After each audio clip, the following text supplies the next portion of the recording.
বাংলাদেশের 23তম রাষ্ট্রপতি হিসেবে শপথ গ্রহণ করছেন নবনির্বাচিত রাষ্ট্রপতি মির্জা ফখরুল ইসলাম আলমগীর। বঙ্গভবনের দরবার হলে নবনির্বাচিত রাষ্ট্রপতিকে শপথ বাক্য পাঠ করাবেন জাতীয় সংসদের ভারপ্রাপ্ত স্পিকার ব্যারিস্টার কায়সার কামাল। দর্শক, আমরা সরাসরি চলে যাচ্ছি সেখানে।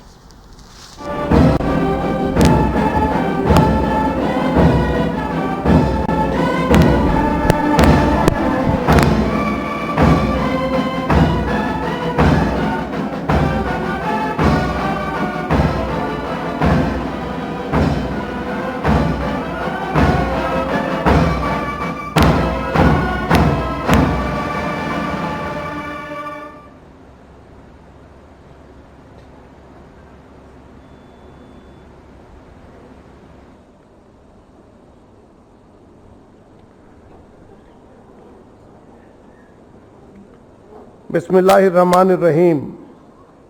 মহামান্য রাষ্ট্রপতি, নবনির্বাচিত মহামান্য রাষ্ট্রপতি, মাননীয় প্রধানমন্ত্রী, মাননীয় স্পিকার, মাননীয় প্রধান বিচারপতি, মন্ত্রিসভার মাননীয় সদস্যবৃন্দ, এক্সেলেন্সিজ,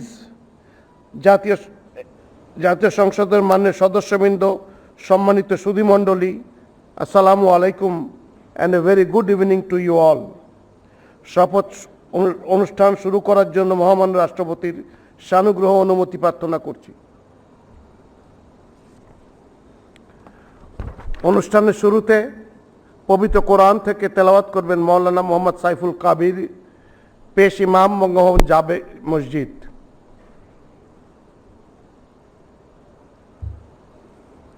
আসসালামু আলাইকুম ওয়া রাহমাতুল্লাহি ওয়া বারাকাতুহু।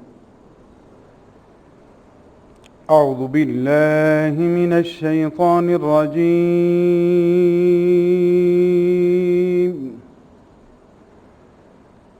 بسم الله الرحمن الرحيم.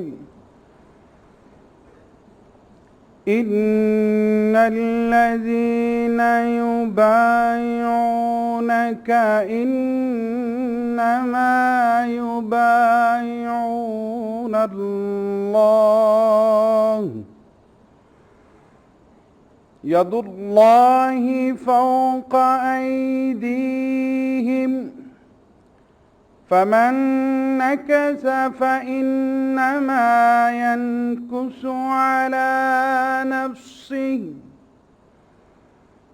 ومن أوفى بما عاهد عليه الله فسيؤتيه أجرا عظيما. صدق الله العظيم. ইরশাদ হচ্ছে, নিশ্চয়ই আজ যারা আপনার কাছে আনুগত্যের শপথ গ্রহণ করে তারা তো প্রকৃতপক্ষে আল্লাহর কাছেই আনুগত্যের শপথ গ্রহণ করে।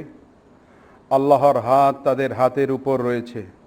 সুতরাং যে ব্যক্তি এই শপথ ভঙ্গ করবে সে নিজের ক্ষতি সাধন করবে, আর যে আল্লাহর সাথে কৃত শপথ পূরণ করবে আল্লাহ অতি শীঘ্রই তাকে মহা পুরস্কার দান করবেন। সূরা আল ফাতহ আয়াত 10। ওমা আলাইনা ইল্লাল বালাগ। ওয়াসসালামু আলাইকুম ওয়া রাহমাতুল্লাহি ওয়া বারাকাতুহু।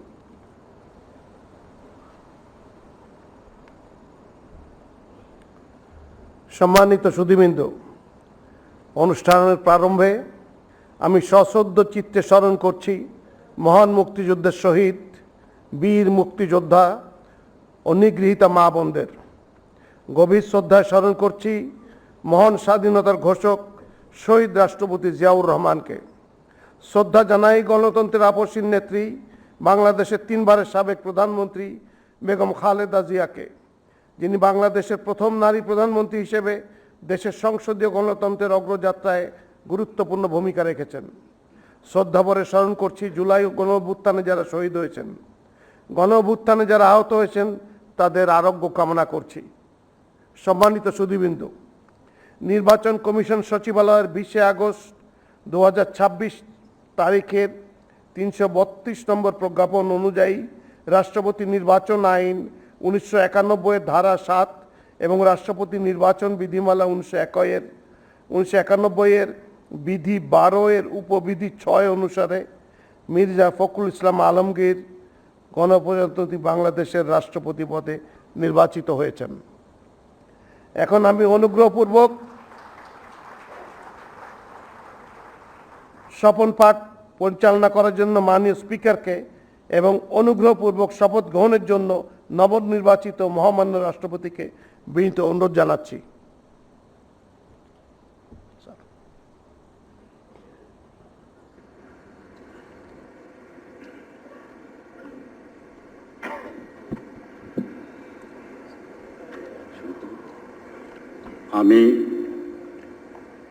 আমি মির্জা ফখরুল ইসলাম আলমগীর সশ্রদ্ধ চিত্তে শপথ বা দৃঢ়ভাবে ঘোষণা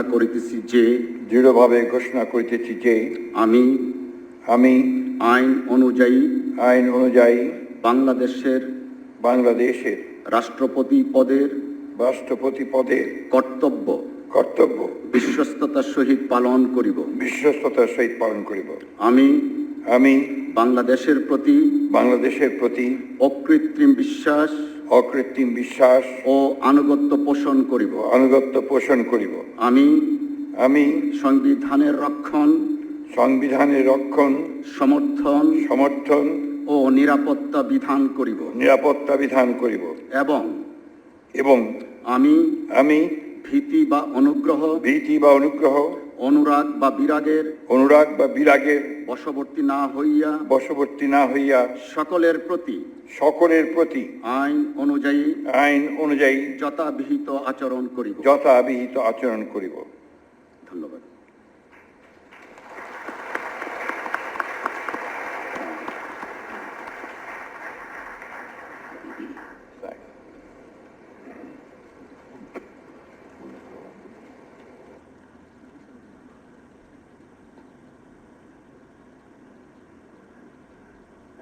শপথনামা স্বাক্ষর।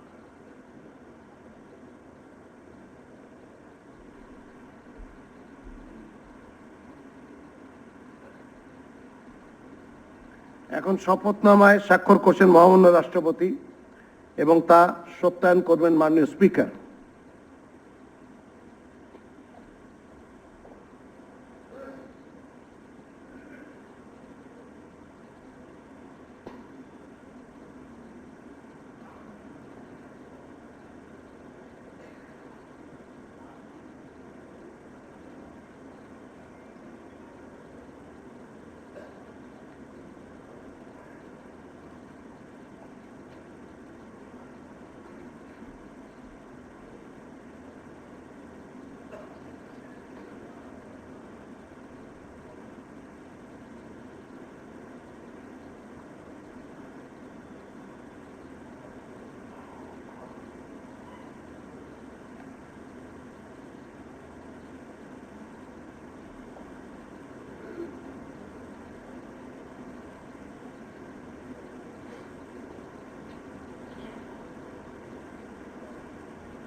মহামান্য রাষ্ট্রপতিকে গণপ্রজাতন্ত্রী বাংলাদেশের দায়িত্বভার গ্রহণ করায় সকলের পক্ষ থেকে জানাচ্ছি আন্তরিক অভিনন্দন।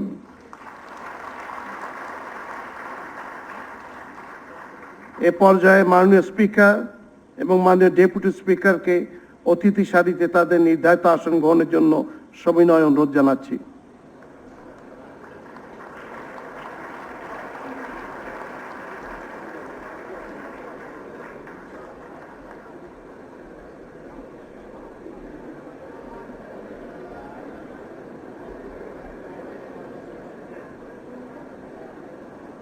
সম্মানিত সুধীবৃন্দ,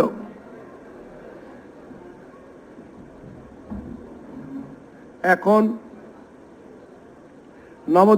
নবনিযুক্ত মন্ত্রী এবং প্রতিমন্ত্রীর শপথ গ্রহণ অনুষ্ঠান শুরু করার জন্য মহামান্য রাষ্ট্রপতির সানুগ্রহ অনুমতি প্রার্থনা করছি।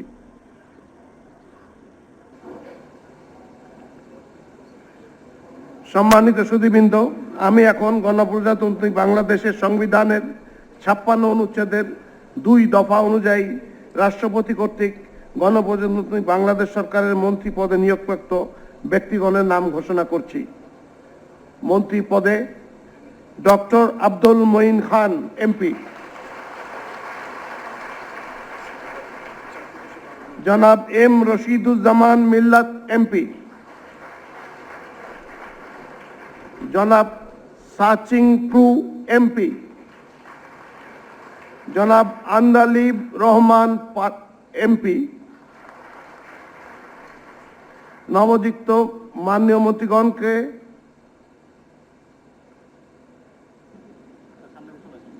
মহামান্য রাষ্ট্রপতির নিকট মন্ত্রী পদের শপথ ও গোপনীয়তার শপথ গ্রহণের জন্য সবিনয় অনুরোধ জানাচ্ছি।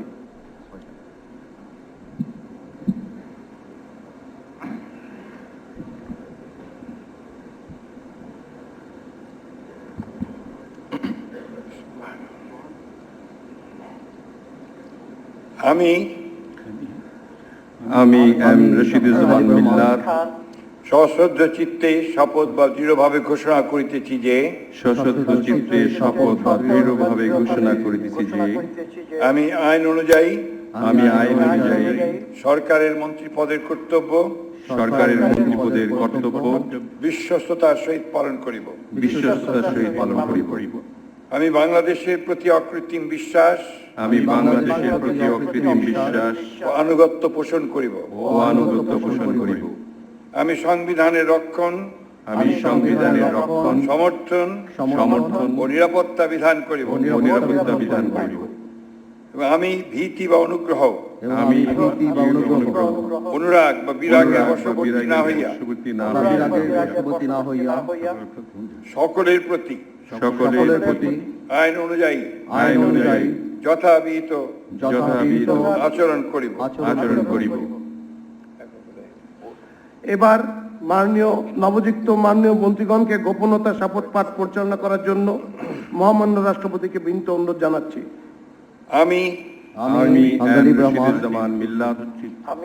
সশ্রদ্ধ চিত্তে শপথ বা ঘোষণা দৃঢ়ভাবে ঘোষণা করিতেছি সরকারের মন্ত্রী রূপে যে সকল বিষয় আমার বিবেচনার জন্য আনিত হইবে বা যে সকল বিষয় আমি অবগত হইব তাহা মন্ত্রী রূপে যথাযথভাবে আমার কর্তব্য পালনের প্রয়োজন ব্যতীত প্রত্যক্ষ বা পরোক্ষভাবে কোনো ব্যক্তিকে জ্ঞাপন করিব না বা কোনো ব্যক্তির নিকট প্রকাশ করিব না। এখন মাননীয় মন্ত্রীগণকে তাদের পদের শপথ ও গোপনীয়তার শপথপত্রে স্বাক্ষর করার জন্য এবং স্বাক্ষর শেষে নির্ধারিত আসন গ্রহণ করার জন্য বিনীত অনুরোধ জানাচ্ছি।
গণপ্রজাতন্ত্রী বাংলাদেশ সরকারের মন্ত্রী হিসেবে দায়িত্ব গ্রহণের জন্য মাননীয় মন্ত্রীগণকে আন্তরিক অভিনন্দন জানাচ্ছি।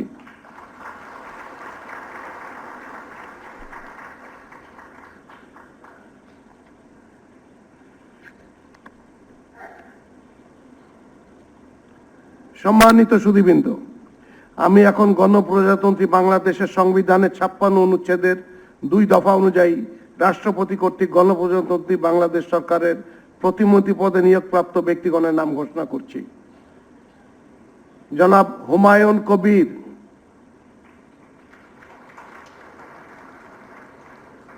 জনাব মোহাম্মদ শামীম কায়সার এমপি,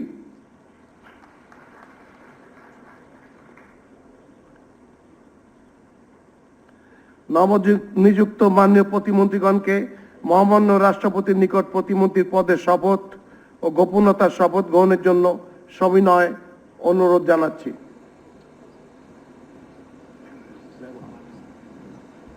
নবনিযুক্ত মাননীয় প্রতিমন্ত্রী কর্তৃক শপথ পাঠ পরিচালনা করার জন্য মহামান্য রাষ্ট্রপতিকে বিনীত অনুরোধ করছি। আমি মোহাম্মদ শামীম কায়সার সশ্রদ্ধ চিত্তে শপথ বা দৃঢ়ভাবে ঘোষণা করিতেছি যে সশ্রদ্ধ চিত্তে শপথ বা দৃঢ়ভাবে ঘোষণা করিতেছি যে আমি আইন অনুযায়ী সরকারের প্রতিমন্ত্রী পদের কর্তব্য বিশ্বস্ততার সহিত পালন করিব। আমি বাংলাদেশের প্রতি অকৃত্রিম বিশ্বাস ও আনুগত্য পোষণ করিব। আমি সংবিধানের রক্ষণ সমর্থন ও নিরাপত্তা বিধান করিব এবং আমি ভীতি বা অনুগ্রহ অনুরাগ বা বিরাগের বশবর্তী না হইয়া সকলের প্রতি আইন অনুযায়ী যথাবিহিত আচরণ করিব। এবার মাননীয় প্রতিমন্ত্রীগণকে গোপনতার শপথ পাঠ পরিচালনা করার জন্য মহামান্য রাষ্ট্রপতিকে বিনীত অনুরোধ জানাচ্ছি। আমি মোহাম্মদ শামীম কায়সার সশ্রদ্ধ চিত্তে শপথ বা দৃঢ়ভাবে ঘোষণা করিতেছি যে সরকারের প্রতিমন্ত্রী রূপে যে সকল বিষয় আমার বিবেচনার জন্য আনিত হইবে বা যে সকল বিষয় আমি অবগত হইব তাহা প্রতিমন্ত্রী রূপে যথাযথভাবে আমার কর্তব্য পালনের প্রয়োজন ব্যতীত প্রত্যক্ষ বা পরোক্ষভাবে কোনো ব্যক্তিকে জ্ঞাপন করিব না বা কোনো ব্যক্তির নিকট প্রকাশ করিব না। এখন মাননীয় প্রতিমন্ত্রীগণকে পদের শপথ ও গোপনতার শপথপত্রে স্বাক্ষর করার জন্য এবং স্বাক্ষর শেষে নির্ধারিত আসন গ্রহণ করার জন্য বিনীত অনুরোধ জানাচ্ছি।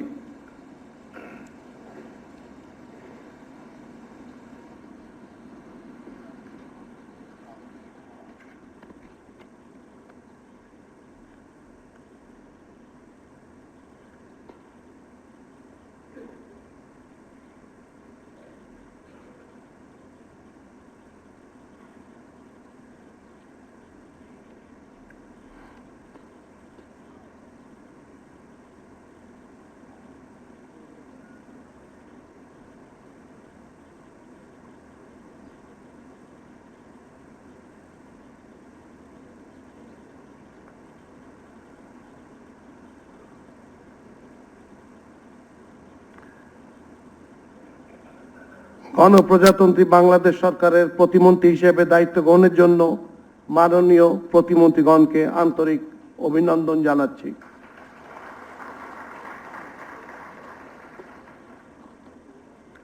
এখন আমি শপথ গ্রহণ অনুষ্ঠানের সমাপ্তি ঘোষণার জন্য মহামান্য রাষ্ট্রপতির সানুগ্রহ অনুমতি প্রার্থনা করছি। মহামান্য রাষ্ট্রপতির অনুমতি ক্রমে উপস্থিত সকলকে আন্তরিক ধন্যবাদ ও কৃতজ্ঞতা জানিয়ে শপথ গ্রহণ অনুষ্ঠানের সমাপ্তি ঘোষণা করছি। সম্মানিত সুধীবৃন্দ, আপনাদের অনুগ্রহপূর্বক আপ্যায়নে অংশগ্রহণের জন্য আমন্ত্রণ জানাই।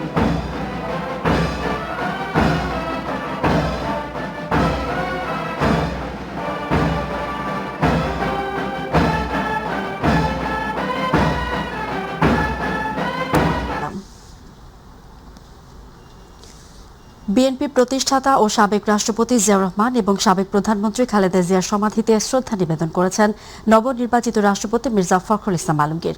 শুক্রবার জুমার নামাজের পর তিনি শ্রদ্ধা জানান। গতকাল বৃহস্পতিবার সরাসরি ভোটাভুটিতে 255 ভোট পেয়ে দেশের 23তম রাষ্ট্রপতি নির্বাচিত হন মির্জা ফখরুল। আজ সন্ধ্যায় বঙ্গভবনে রাষ্ট্রপ্রধান হিসেবে শপথ নেবেন তিনি। তার আগে সদ্য সাবেক বিএনপির এ মহাসচিব তার দলের প্রতিষ্ঠাতা জিয়াউর রহমান এবং দীর্ঘদিনের রাজনৈতিক সহযোদ্ধা খালেদা জিয়ার কবর জিয়ারত ও সমাধিতে শ্রদ্ধা নিবেদন করলেন। ৬৯ গণ অভ্যুত্থান চলাকালে ঢাকা বিশ্ববিদ্যালয়ে ছাত্র রাজনীতি, মুক্তিযুদ্ধের সক্রিয় অংশগ্রহণ থেকে কর্মজীবনে শিক্ষকতা, তৃণমূলের রাজনীতি থেকে রাষ্ট্রের সর্বোচ্চ পদে আসীন হলেন সংগ্রামী রাজনীতিক মির্জা ফখরুল ইসলাম আলমগীর। ফ্যাসিবাদী রাজনীতির আগ্রাসনের মুখে শক্ত হাতে হাল ধরে রেখেছিলেন বাংলাদেশ জাতীয়তাবাদী দল বিএনপির। দেশের প্রতিটি আন্দোলন, সংগ্রাম ও জনকল্যাণের সামনের সারিতে থাকা মানুষটি এখন বঙ্গভবনের পথে। মির্জা ফখরুল ইসলাম আলমগীরের বর্ণাঢ্য রাজনৈতিক জীবনের কিছু অংশ তুলে এনেছেন হাফিজা খানম জুথি। সরকারি কলেজের শ্রেণীকক্ষে অর্থনীতি শিক্ষকতা দিয়ে কর্মজীবন শুরু। এরপর সরকারি কর্মকর্তা, পৌর চেয়ারম্যান, সংসদ সদস্য ও প্রতিমন্ত্রীর দায়িত্ব পালন করেছেন। শিক্ষকতা থেকে বঙ্গভবন, তার দীর্ঘ পথ চলায় যুক্ত হল নতুন এক অধ্যায়। দেশের 23তম রাষ্ট্রপতি নির্বাচিত হলেন মির্জা ফখরুল ইসলাম আলমগীর। ১৯৪৮ সালের ২৬ জানুয়ারি ঠাকুরগাঁয়ে জন্ম মির্জা ফখরুল ইসলাম আলমগীরের। ঢাকা বিশ্ববিদ্যালয় থেকে অর্থনীতিতে স্নাতক ও স্নাতকোত্তর ডিগ্রি নিয়ে ১৯৭২ সালে শিক্ষকতা পেশায় যুক্ত হন। ১৯৮৬ সালে শিক্ষকতা ছেড়ে সক্রিয় রাজনীতিতে প্রবেশ। ১৯৮৮ সালে ঠাকুরগাঁও পৌরসভার চেয়ারম্যান নির্বাচিত হন। এরপর এরশাদ বিরোধী আন্দোলনের সময় বিএনপিতে যোগ দিয়ে ধীরে ধীরে উঠে আসেন জাতীয় রাজনীতির কেন্দ্রে। ২০০১ সালে নির্বাচনে ঠাকুরগাঁও ১ আসন থেকে প্রথমবার সংসদ সদস্য নির্বাচিত হন। বিএনপি সরকার গঠন করলে কৃষি এবং বেসরকারি বিমান ও পর্যটন মন্ত্রণালয়ের প্রতিমন্ত্রীর দায়িত্ব পালন করেন। দীর্ঘ রাজনৈতিক পথ চলায় বিএনপি মহাসচিব হিসেবে দলটির সংকটময় সময়েও সামনে থেকে নেতৃত্ব দিয়েছেন মির্জা ফখরুল। বিএনপি চেয়ারপারসন খালেদা জিয়ার অসুস্থতা এবং ভারপ্রাপ্ত চেয়ারম্যান তারেক রহমান লন্ডনে অবস্থান করার সময়ে দল পরিচালনায় গুরুত্বপূর্ণ ভূমিকা পালন করেন তিনি। আওয়ামী লীগ সরকারের টানা ১৭ বছরের শাসনামলে বিরোধী দলের রাজনীতির কারণে মামলা, গ্রেপ্তার ও কারাবাস সহ নানা প্রতিবন্ধকতায় সক্রিয় ছিলেন এই নেতা। আর এবার সেই দীর্ঘ পথ চলায় যুক্ত হল নতুন এক অধ্যায়। জাতীয় সংসদে ভোটের মাধ্যমে বাংলাদেশের 23তম রাষ্ট্রপতি নির্বাচিত হলেন মির্জা ফখরুল ইসলাম আলমগীর। শিক্ষকতা দিয়ে শুরু, এরপর প্রশাসন, তৃণমূলের রাজনীতি, সংসদ ও মন্ত্রিসভা পেরিয়ে এবার গন্তব্য বঙ্গভবন। হাফিজা খানম জুথি, মাই টিভি নিউজ ডেস্ক। প্রধানমন্ত্রী তারেক রহমানের নেতৃত্বাধীন মন্ত্রিসভায় আরও 4 সদস্য যুক্ত হচ্ছেন। তাদের মধ্যে 4 জন মন্ত্রী ও 1 জন প্রতিমন্ত্রী হিসেবে বঙ্গভবনে শপথ নিয়েছেন। রাষ্ট্রপতির শপথ অনুষ্ঠানের পরে নবনির্বাচিত রাষ্ট্রপতি মির্জা ফখরুল ইসলাম আলমগীর মন্ত্রিসভার নতুন সদস্যদের শপথ পাঠ করান। মন্ত্রী হিসেবে শপথ নেন বিএনপির স্থায়ী কমিটির সদস্য doctor Abdul Moyeen Khan, M Rashiduzzaman Millat, Bangladesh Jatiya Party BJP chairman barrister Andalib Rahman Partha ও বান্দরবান জেলা বিএনপির আহ্বায়ক সাচিং প্রজেরি। অন্যদিকে হুমায়ুন কবির ও মোহাম্মদ শামীম কায়সার লিঙ্কন প্রতিমন্ত্রী হিসেবে নিয়েছেন। এদিকে বিএনপির সাবেক মহাসচিব মির্জা ফখরুল ইসলাম আলমগীর রাষ্ট্রপতি নির্বাচিত হয় দলটির সিনিয়র যুগ্ম মহাসচিব রুহুল কবির রিজভীকে ভারপ্রাপ্ত মহাসচিব করা হয়েছে। বৃহস্পতিবার বিএনপির সহ দপ্তর সম্পাদক মোহাম্মদ মুনির হোসেনের পাঠানো এক সংবাদ বিজ্ঞপ্তিতে এ তথ্য জানানো হয়েছে। এতে বলা হয়, বিএনপির গঠনতন্ত্র অনুযায়ী বিএনপি জাতীয় স্থায়ী কমিটির সদস্য অ্যাডভোকেট রুহুল কবির রিজভীকে বিএনপির ভারপ্রাপ্ত মহাসচিব হিসেবে মনোনীত করা হয়েছে, যা অবিলম্বে কার্যকর হবে। গত 13 আগস্ট রাষ্ট্রপতি নির্বাচনে আনুষ্ঠানিকভাবে বিএনপি তাদের প্রার্থী হিসেবে মির্জা ফখরুলের নাম ঘোষণা করে। তারপরে দলের মহাসচিব পদ থেকে সরে দাঁড়ান তিনি। এ কয়েকদিন বিএনপি মহাসচিবের পদ শূন্য ছিল। রাষ্ট্রপতি নির্বাচনের ফল ঘোষণার পরই বিজ্ঞপ্তিতে তা নিশ্চিত করল বিএনপি। রাজধানীর জেনেভা ক্যাম্পের আলোচিত শীর্ষ সন্ত্রাসী ও মাদক কারবারি চুয়া সেলিমকে গ্রেফতার করেছে র্যাব-2। হত্যা ও মাদক সহ বিভিন্ন অভিযোগে তার বিরুদ্ধে রয়েছে 36টি মামলা। সকালে র্যাব-2 এর ব্যাটালিয়ন সদর দপ্তরে সংবাদ সম্মেলনে তথ্য জানান র্যাব-2 এর অধিনায়ক নয়মুল হাসান। তিনি বলেন, গোয়েন্দা তথ্যের ভিত্তিতে রাজধানীর জেনেভা ক্যাম্পের একটি গোপন স্থানে অভিযান চালিয়ে শীর্ষ সন্ত্রাসী ও মাদক কারবারি মোহাম্মদ সেলিম আশরাফি ওরফে চুয়া সেলিমকে গ্রেফতার করা হয়। এ সময় তার কাছ থেকে একটি পিস্তল, 2 রাউন্ড তাজা গুলি এবং মাদক সহ আটক করে র্যাব। র্যাবের দাবি, দীর্ঘদিন ধরে জেনেভা ক্যাম্প ও আশেপাশের এলাকায় মাদক ব্যবসায়ী সিন্ডিকেট, মারামারি ও বিভিন্ন অপরাধের পৃষ্ঠপোষকতা ও নিয়ন্ত্রণ করে আসছিলেন চুয়া সেলিম। তার বিরুদ্ধে হত্যা চেষ্টা, মাদকদ্রব্য নিয়ন্ত্রণ, বিশেষ ক্ষমতা, বিস্ফোরক ও সরকারি কাজে বাধা দান সহ মোট 36টি মামলা রয়েছে। র্যাব-2 এর একটি আভিযানিক দল বিশেষ অভিযান পরিচালনা করে জেনেভা ক্যাম্পের গোপন স্থান হতে মোহাম্মদ সেলিম আশরাফিকে একটি 7.65 বিদেশি পিস্তল, 2 রাউন্ড তাজা গুলি ও 110 গ্রাম হেরোইন সহ গ্রেপ্তার করে। দীর্ঘদিন যাবত রাজধানীর জেনেভা ক্যাম্প ও পার্শ্ববর্তী এলাকাসমূহে মাদক ব্যবসায়ী, ছিনতাই, খুন, মারামারি ও বিভিন্ন অপরাধের প্রধান পৃষ্ঠপোষক, নিয়ন্ত্রণ করে আসছিল এই চুয়া সেলিম। আসামি চুয়া সেলিমের নামে ডিএমপির মোহনপুর থানায় হত্যা চেষ্টা ও খুনের 60টি, মাদকদ্রব্য আইনে নিয়ন্ত্রণ আইনে 14টি, বিশেষ ক্ষমতা আইনে 13টি, বিস্ফোরক আইনে 1টি এবং দাঙ্গা সরকারি কাজে বাধা দেওয়া 1টি মামলা সহ মোট 36টি মামলা হয়েছে। নিত্যপণ্যের বাজারে মিলছে না কোনো স্বস্তির খবর। কাঁচামরিচ ও ডিমের পর এবার নতুন করে বেড়েছে প্যাকেটজাত আটা ও চিনির দাম। রাজধানীর বিভিন্ন বাজার হুট করেই প্যাকেটজাত আটার দাম কেজিতে 5 থেকে 10 টাকা পর্যন্ত বাড়ানো হয়েছে। পাশাপাশি সাপ্তাহিক ছুটির দিনে চড়া রয়েছে পোল্ট্রি ও মাছের বাজার। ফলে আয়ের সাথে ব্যয়ের সঙ্গতি মেলাতে গিয়ে চরম বিপাকে পড়েছেন সাধারণ ও নিম্ন আয়ের ক্রেতারা। বিস্তারিত স্বপ্নভবনের প্রতিবেদনে। ছুটির দিনে রাজধানীর বাজারে বেড়েছে ক্রেতাদের উপস্থিতি। কিছু সবজির দাম কমলেও বেশিরভাগ সবজি বিক্রি হচ্ছে 60 থেকে 80 টাকা কেজি দরে। সবচেয়ে বেশি দামে বিক্রি হচ্ছে বেগুন, আর তাই সবজি সহ নিত্য প্রয়োজনীয় পণ্যের দাম কিছুটা কমানোর দাবি ক্রেতাদের। 160 টাকা হিসেবে বেগুনের কেজি, এইভাবে কেনা যায়? সব সবজির দাম বেশি, সিমের দাম বেশি, সব প্রতিদিনই দাম বৃদ্ধি। মানুষের নাগালের বাইরে চলে যাচ্ছে, মানুষ মানে অসহায় হয়ে যাচ্ছে আর কি। কচুর মুখে 60 টাকা 50 টাকা বিক্রি করি, একই দাম আগের দামে আছে। এদিকে বিক্রেতারা বলছেন, চালের দাম অপরিবর্তিত থাকলেও বেড়েছে ডাল ও চিনির দাম। নতুন করে বেড়েছে কিছু টয়লেট্রিজ পণ্যের দাম। গ্যাস নাই, যার কারণে মাল উৎপাদন করতে পারতেছে না, এই কারণে চিনির দামটা অনেক বেশি। তবে বেশিরভাগ বাড়ছে সাবানের আইটেমগুলি, যেমন হুইল পাউডার, রিন পাউডার, এগুলি অতিরিক্ত দাম বাড়ছে। অন্যদিকে সরবরাহ স্বাভাবিক থাকলেও অসন্তোষ রয়েছে মাছ ও মুরগির দামে। বেড়েছে ডিমের দামও। মাছ কিনছি 300 টাকার মাছ 350 টাকা, ওই টমেটো 80 টাকা একটা, 120 টাকা নিল। যে রুই মাছ আমরা 350-400 টাকা কেজি কিনছি, সেটা আজকে দেখলাম 700 টাকা করে কেজি কিনছি। আর সোনালিটা নিয়েছিলাম হলো আজকে নিচ্ছি হলো আপনার 330, ওইটা ছিল 310 টাকা ছিল। প্রত্যেকটারে 10-20 টাকা করে বাড়তি। মুরগির যে খাদ্য তো টাকা কিনতে হয় বেড়াদের, খরচ যায় বেশি, কস্টিংটা বেশি যায়, এই কারণে দামটা মূলত বেশি। সরবরাহ স্বাভাবিক থাকলেও পণ্যের দামে স্বস্তি নেই ক্রেতাদের। বাজার সিন্ডিকেট নিয়ন্ত্রণের পাশাপাশি নিয়মিত বাজার মনিটরিংয়ের দাবি তাদের। শবনম, অবনী, মাই টিভি, ঢাকা। রোহিঙ্গা অনুপ্রবেশ, মাদক ও চোরাচালান ঠেকাতে উখিয়া টেকনাফ সীমান্তে প্রায় 1 দশক আগে শুরু হয় পন্টার পুনর্বাসন ও সীমান্ত সড়ক নির্মাণ প্রকল্প। 142 কোটি টাকা ব্যয় শুরু হওয়া প্রকল্পের ব্যয় বেড়ে দাঁড়িয়েছে 415 কোটি 58 লাখ টাকা। অথচ কাজ হয়েছে মাত্র 54%। এর মধ্যে পানি নিষ্কাশনের সুইচ গেট নির্মাণ নিয়ে দেখা দিয়েছে বিরোধ। স্থানীয়দের দাবি, সুইচ গেটের পরিবর্তে নির্মাণ করতে হবে ব্রিজ। অভিযোগ রয়েছে, এই বিরোধের পেছনে সীমান্ত কেন্দ্রিক মাদক ও চোরাচালান চক্রের স্বার্থ থাকতে পারে। কক্সবাজার প্রতিনিধি এম শাহ আলমের রিপোর্ট, জানাচ্ছেন এস এম আরিফ।